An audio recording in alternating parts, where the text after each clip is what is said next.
안녕하세요. 저는 권영호입니다.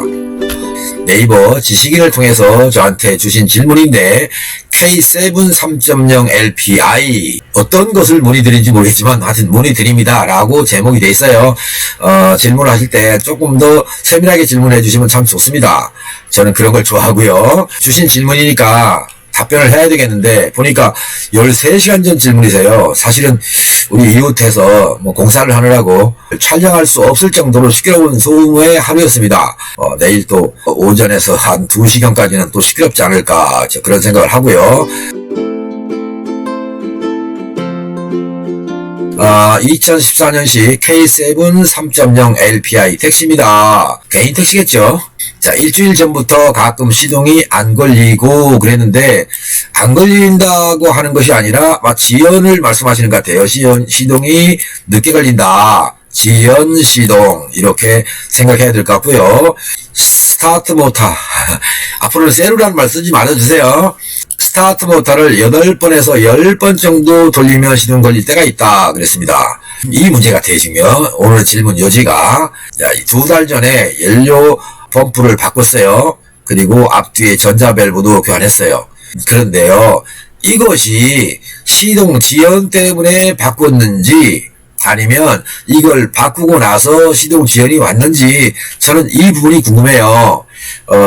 자, 지식인을 찾아보니 제가 드렸던 답변 내용을 아마 보신 것 같아요. 그런데 거기서 시동이 안 걸릴 때 보라고 했던 것이 뭐냐면 이니비터가 있는데요. 또한 접지가 잘못돼도 시동이 안 걸린다라고 하는 글을 써놓은 게 있는데 그 글에 대한 답변을 보셨으니까 제가 드렸던 답변의 의미가 정확하게 전달되지 않았어요.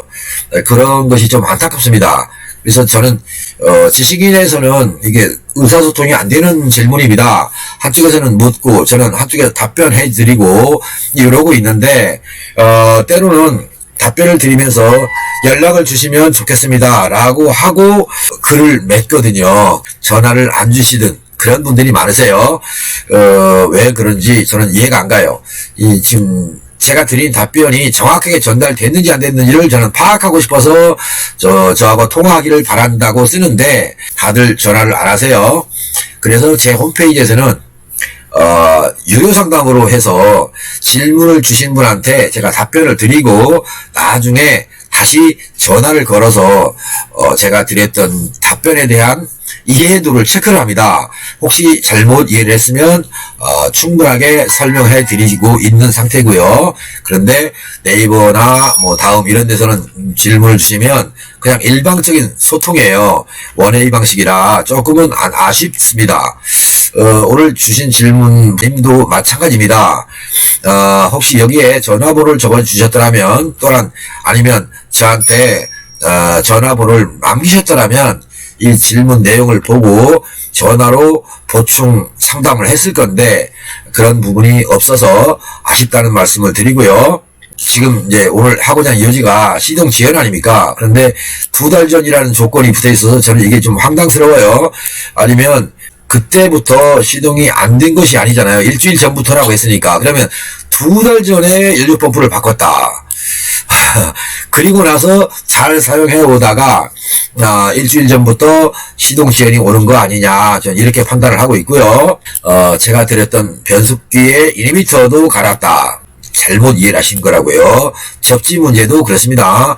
그리고 제가 접지를 보라 할 때는요. 메인 접지입니다. 배터리의 마이너스 쪽 접지를 얘기하는 것이고요. 그 마이너스 접지가 배터리 B-라고 그러죠. B- 접지가 잘 돼 있느냐. 그 다음에 B-가 이건 이제 차체로 연결되거든요. 차체로. 또 하나는 차체 말고 B-가 엔진으로도 연결됩니다. 엔진. 그러니까 엔진 쪽의 접지 상태가 좋은지도 봐야 돼요. 그런데 문제는 접지 상태가 좋은지 나쁜지를 체크하는 장비가 있죠. 멀티메타라고 합니다. 이 멀티메타가 꿀꿀한 거 좀 고성능이 아닌 멀티메타를 통해서 접지 값을 진단하면요 전혀 도움이 안 됩니다. 가령 소수점 0.00 또는 소수점 0.000 이렇게 세 자리 두 자리 내지는 세 자리 이렇게 표현이 되는 그런 멀티메타를 사용해야 되는데요. 대부분은 0.0 이런 정도로밖에 안 돼요. 소수점 한 자리밖에 체크가 안 되는 멀티메타를 사용하거든요. 그러면 이렇게 사용한다고 할 때 한번 단점을 가지고 말씀드릴게요. 잠깐만. 14.6V 이럴 수 있잖아요. 그죠? 근데 14.60V가 나올 수도 있고요. 이 뒤에는 9V도 될 수 있어요. 그러니까 14.6이면 14.60인지 14.69인지 이렇게 구분이 어렵다는 거죠. 그거를 생각해서 소수점 한 자리가 아니라 소수점 두 자리까지는 표현이 되는 그런 멀티메타를 사용해주면 정비사들이 참 좋겠다. 그런데 값이 비싸니까 잘 사용을 안 하세요. 스캐너는 몇백만 원짜리 쓰는데 멀티메타는 몇만 원짜리를 몇십만 원짜리로 바꾸기만 하면 되는데 다른 장비보다 좀 중요하게 생각해야 할 장비를 좀 잘못 고르고 있다. 이 말씀을 좀 드려야 되겠고요. 그래서 접지 문제도 아닙니다. 왜? 시동 지연이니까요. 시동이 걸리기는 걸린다는 거죠. 그러면 시동 지연이 왜 왔느냐? 가령 8번에서 10번을 돌린다. 근데 언제 돌리냐 이 말이에요. 언제 돌리냐. 물론 시동 걸 때라고 하겠죠.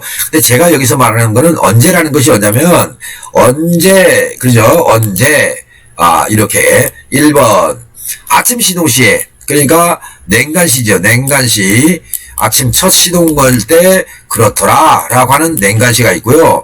운행을 하다가 열간시입니다. 이때는 엔진이 열을 받아서 이렇게 되죠. 열간시에 시동 지연이냐 그겁니다. 이 내용이 좀 빠졌어요. 또 냉간시의 시동 지연과 열간시의 시동 지연은 차이가 있거든요. 그러면 여기서 냉간시부터 하나 보겠습니다. 1번 냉간시입니다. 냉간 지연. 첫 번째가 1번이 뭐냐면 압축성입니다. 압축성. 압축. 무슨 말이야? 이럴 수 있겠죠. 요즘 자동차에는 제가 영상마다 강조하는 게 있는데요. HRA라는 것이 있습니다. 또는 MLA라는 것도 있습니다. 근데 이런 것들이요, 압축에 영향을 줍니다. 그러면 얘들의 작동을 제대로 되게 한다, 제대로 덜 되게 한다. 여기가 문제가 되는 것이 뭐냐면 오일입니다. 엔진 오일. 곧 요즘 자동차들은요 엔진 오일의 영향을 많이 받는다. 그것 때문에 압축성이 떨어진다. 이런 현상이 되면 오래 돌려야 시동이 걸리는 거예요. 그러니까 압축이 좋게 이루어질 수 있는 오일을 써야 된다. 그러면 이 점도는 이게 오일의 문제가 바로 점도거든요.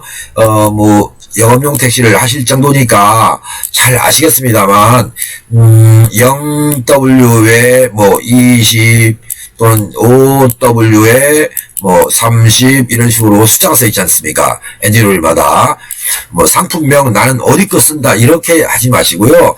오일 캔을 보시면 이런 숫자가 써 있으니까 이게 SAE 기준이거든요. SAE 기준. 그러면 SAE 기준에 의한 오일 분류표를 통해서 이 오일은 뭐다라고 정해져 있어요. 그래서 이런 걸 잘 골라서 쓰셔야 됩니다. 이런 걸 잘 골라서 쓰면 압축이 좋아집니다. 압축이 좋아진다. 그러면 스캐너, 지금 진단기에 있는 스캐너를 통해서 볼 수 있는 것이 뭐냐면 맵 센서입니다. MAP라고 합니다. 맵 센서. 지도가 아니고요. 매니폴드 에어 프레셔입니다. 흡입 매니폴드 또는 서지탱크 쪽에 압력이 얼마냐 이건데요. 이 맵 센서 값이 지금 현재는 높을 겁니다. 높다. 그러니까 이 높은 값을 낮춰주는 그런 방법을 해야 되는데 지금 당장 센서를 바꾸라는 뜻이 아니고 오일을 당장 바꾼다고 해서 금방 높았던 것이 내려가거나 그러진 않습니다. 한참 걸립니다. 아니면 운전 방법을 좀 특이하게 하면 이게 맵 센서 값이 밑으로 내려가는데 효과적인 방법이 있거든요. 그걸 참고해 주시고요. 냉간 시동 지연의 경우 두 번째로 또 봐야 되는 것이 뭐냐면 플러그입니다. 스파크 플러그 아시죠? 플러그. 그런데 이 플러그를 갈아요. 그냥 교환만 한단 말이죠. 그러지 마시고요. 플러그를 교환할 때는 항상 이걸 보셔야 됩니다. 갭입니다. GAP 플러그 갭. 이게 플러그 갭을 꼭 보셔야 됩니다. 네, 플러그 갭을 안 보고 그냥 신품이니까 믿는다 생각하고 끼우시는 거예요. 특히 LPG나 LPI를 사용하는 자동차들은요, 플러그 갭이 얼마로 알고 있느냐, 정비사들이 0.7에서 0.8mm로 알고 있습니다. 이렇게 미리. 그런데요, 사실은 이게 잘못된 것입니다. 이렇게 맞추시면 안 되거든요. 시동성이 빨라지고 또 연비에도 영향을 줍니다. 그러면 자, 스파크 플러그 갭이 하나가 바뀌었다라고 생각하시죠? 압축은 좋다라고 하는 조건에서 스캐너에서 오실로스코프 모드로 진입을 하게 되면 이런 사각형 화면이 나오고요. 이 화면 속에서 파형을 그려낼 수 있습니다. 정상적으로 열 받았다는 조건입니다. 시동 걸자마자, 냉간시에 시동 걸자마자 보라는 게 아니라 열 받은 상태일 때 얘기하는 겁니다. 그럴 때 이런 모습이 나옵니다. 이걸 보고 인젝터에서 연료 분사가 덜 되느냐, 스파크 플러그 갭이 안 맞느냐, 압축이 좋으냐 나쁘냐, 또는 뭐 연료 공급은 충분하냐 마냐, 이런 다양한 방법을 볼 수가 있어요. 그런데 우리 지금 택시 정비하는, 주로 정비하는 분들은 산세스 파형을 볼 줄 모르는 정비자들이 많으세요. 그래서 제가 지금 답변을 드리면서도 이분 어디 가서 차를 고쳐야 되나, 저는 그런 생각을 하면서 지금 드리는 답변입니다. 꼭 기억해 주시고요. 택시를 하시니까 다양한 분들을 만나지 않습니까? 그러면 그분들한테 의견을 좀 들으셔서 내 자동차가 이런데 혹시 자동차를 가지셨다면 어디 가서 정비해 보니까 좀 좋았었느냐, 이렇게 한번 자문을 구해보는 것도 좋을 것 같아요. 아니면 뭐 저한테 전화를 주시면 제가 우리 선생님 사시는 지역을 알아보고 또 그 지역에 제가 추천해서 산수에서 파형을 볼 만한 곳이 있을지 한번 알아보는 방법도 괜찮습니다. 기억해 주시고요. 그래서 아무튼 플러그 갭을 본다는 겁니다. 그리고 이제 또 봐야 되는 것이 뭐냐면요, 냉간 시동 아닙니까? 시동을 걸 때 아까 8번에서 10번 돌린다고 그랬어요. 그러면 이게 잘 시동이 걸려야 되는 조건인데, LPG나 LPI의 경우는요 무슨 문제가 있냐면 연료 분사량입니다. 연료 분사 부족, 이렇게. 그래서 냉간 시에 연료 분사가 부족한 경우가 있다. 그러니까 이것이 맞는지 안 맞는지, 즉 뭐 열간시는 아닌데요, 냉간시니까 열간시의 파형을 통해서 냉간시의 연료가 덜 나오는 거구나 라고 하는 걸 찾아낼 수 있어요. 그거를 이 파형을 통해서 찾을 수 있습니다. 어려운 말인가요? 연료 분사가 충분하냐를 알 수 있다. 그러면 예전에, 예를 들어서 지금 2달 전에 고압 펌프를 바꿨고 전자밸브도 바꿨습니다. 그러면 연료는 충분하게 잘 분사된다는 조건이 돼야 되는데 연료 분사가 부족할 수 있는 조건이 뭡니까? 결론은 뭐죠? 인젝터죠. 인젝터에서 문제가 생기면 연료 분사를 덜 할 수밖에 없다. 그런 상태에서는 냉간시에 연료 분사가 더 부족하거든요. 그래서 이거를 보셔야 돼요. 참고로 이해가 되셨을 겁니다. 자, 이제 반대로 두 번째로 크게 나눠서 두 번째로 뭡니까? 이거죠. 열간시죠. 열간시. 엔진이 열간시, 운행 중에 어디 가서 점심을 드시고, 그 다음에 나와서 시동을 걸었더니 시동이 잘 안 걸린다. 이런 조건이겠죠, 이제. 그때 열간시에는 뭘 보냐면요. 첫 번째로 봐야 되는 것이 냉각수입니다. 혹시 우리 선생님, 냉각수, 건드리신 적이 있으십니까? 냉각수요? 한 번도 바꾼 적이 없는데요. 이럴 수도 있겠죠. 근데 냉각수에 대한 동영상은요, 제가 이미 제 채널에다가 올려놨습니다. 시리즈로 대여섯 개 됩니다. 그 냉각수에 관한 동영상이 있으니까 참고해 주시고요. 지금 여기서 말씀드리는 건 냉각수의 비중이 필요 이상으로 맞지 않을 것이다. 자, 이 부분을 말씀드리는 것입니다. 냉각수 비중이 비정상이면 열간 시동성이 떨어지고요. 그 다음에 노킹도 일으키고요. 또 하나는 락스라고 하죠. NOx라고 하는 그런 배출가스도 많이 나옵니다. 그래서 꼭 기억해 주시는 게 좋겠습니다. 며칠 전에 택시 회사의 사장님하고 저하고 이런저런 얘기하는 끝에 그 분이 가지고 있는 자동차에 대한 설명을 해 주시는데, 그래서 안 되겠다 싶어서 제가 다른 뭐 거두절미 하고요, 그냥 영상 하나 찾아서 보여드렸어요. 그랬더니 이거였구나 라고 하시더라고요. 그 내용이 뭐 냉각수에 관련된 영상에 들어있는 게 아니라 다른 영상에 들어가 있는데요. 냉각수 비중이 그만큼 중요하다는 말씀 드리고요. 혹시 냉각수가 뭐 어떻게 맞춰야 되는지를 모르시겠다면 권영호 TV 채널에서 냉각수 시리즈로 올린 영상 몇 개만 좀 더 봐주십시오. 그러면 여기서 긴 시간 동안 설명하지 않아도 짧은 시간 될 것 같습니다. 자, 두 번째로 CKP라고 합니다. 이게 무슨 말이냐? 크랭크 포지션 센서입니다. CKP에서 파형이 정상적으로 나오는 걸 본다, 이런 얘기인데요. 파형을 이렇게 파형이 나옵니다. 혹시 파형으로 찍으면 이렇게 해서 이런 식으로 파형이 나옵니다.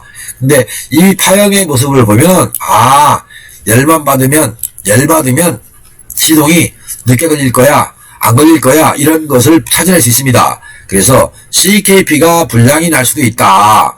그러면 CKP가 불량이 나는 이유는 주로 이겁니다. 첫 번째 항목, 냉각수 비중에 의해서 CKP의 고장이 나고요. 그 다음에 AFR, 아까 방금 드렸죠.